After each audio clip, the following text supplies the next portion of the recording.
How you doing there, ladies and gentlemen?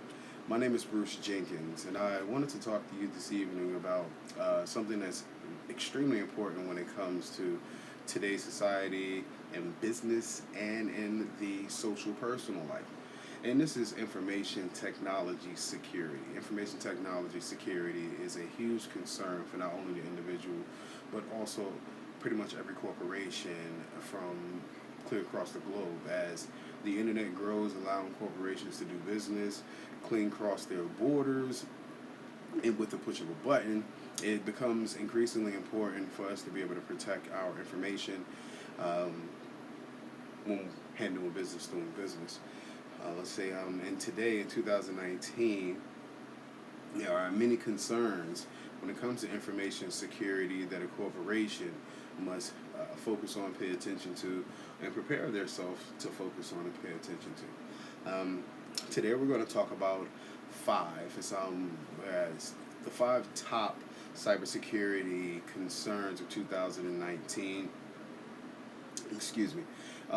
Mainly in the HR human resources range.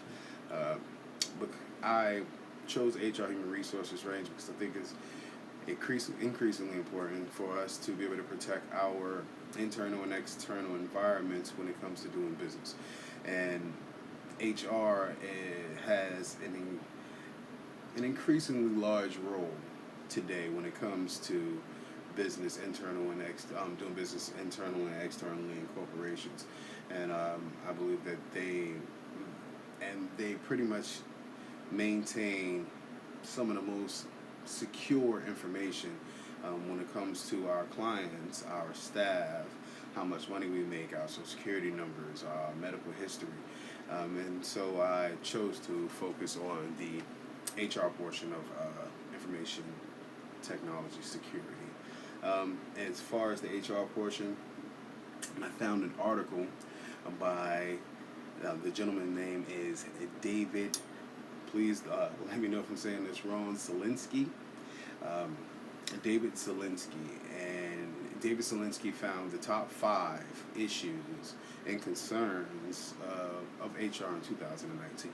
Right? We want to go through that, the top five, and discuss different ways to be able to, let's say, combat these issues. All right. The first issue that is on the charter are going to be phony chat boxes. Now, a chat box is pretty much an artificial intelligence system that is within an app or site. And that artificial intelligence system could take the place of customer service rep or a technical service rep. And when you feel like you're dealing with a live individual, you're dealing with actual bot. Hackers have figured out ways to be able to create these within different sites to be able to steal information from individuals and get a lot of personal, secure information that you really wouldn't share unless you felt absolutely comfortable. And today they are using the chat boxes to be able to do that. So as a corporation, you want to be able, you want to, let's say, run different type of attacks on your own system, so you'll be able to have an opportunity to figure out the different places where you're vulnerable. Okay. The next issue that I want to discuss with you is an issue called spear phishing. All right, spear phishing is where you will have a hacker sending emails through secure, trusted locations that you probably used to do business with, or maybe a family member or something like that, asking you very personal information. Hackers understand that it's easier to hack an individual than it is to hack a system. So if you hack the individual, get the individual to get information, it kind of circumvents the whole situation. It doesn't take as much. When dealing with these type of situations, I think it's important for individuals to have direct contact with the organization that they are doing business with, or the individual that they are sharing this information with, before they give that type of information just over the internet, over the email, willy-nilly. Also, you want to be able to, you might want to have a way or a system in your corporation to be able to pick up on these type of the spear phishing attacks when it comes to your personal emails or the business emails that come through your corporation. Okay. The next issue I want to talk about is mobile malware. A lot of corporations today are allowing individuals to bring their own devices. And if you can bring your own devices, that means you can bring the possible hacker that's tapping into your system. It is important that corporations practice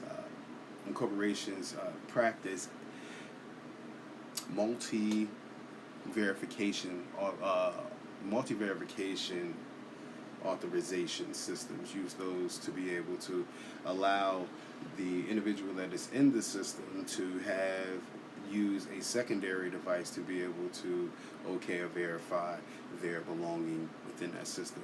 At ODU, we have it's a two-verification authentication system. I was introduced to it myself, and as I was introduced to it, I didn't quite understand it, and then when I was at the library today trying to do some schoolwork, I didn't have my device with me and I couldn't get on.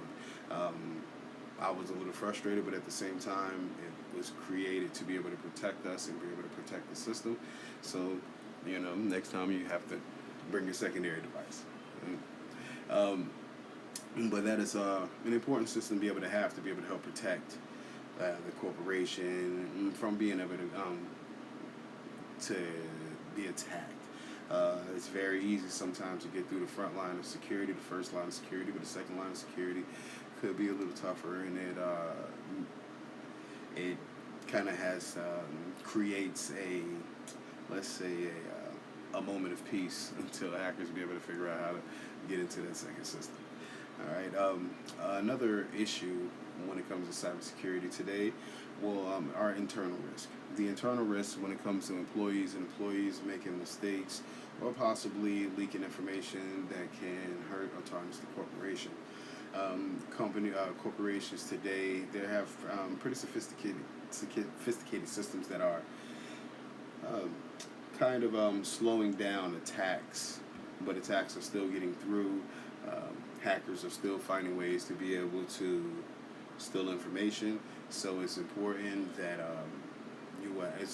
that corporations install different things such as malware and run false attacks on their own systems to be able to see where they're vulnerable at. And also with the multi-verification authentication system, that right there creates the potential for greater protection when it comes to the information that is being transferred in and out of your system. Another issue is just balancing the access of information with the security. Corporations should continuously train their employees, especially the employees that are in charge of more sensitive information. Constantly train their employees to corporations' process on how to deal with information and security, how to protect the individual. We must look at it with a continuous innovation mentality where there is no such thing as perfect, and we must continue training, continue working. Okay. Well, anyway, and so today we have discussed the top 5 pretty much cybersecurity issues based on the human resource concept of internal and external environments in your organization and how to be able to protect those things. My name is Bruce Jenkins. This has been an awkward situation, but at the end of the day, we both learned some things, so I'm happy about that. I hope everybody have a good time.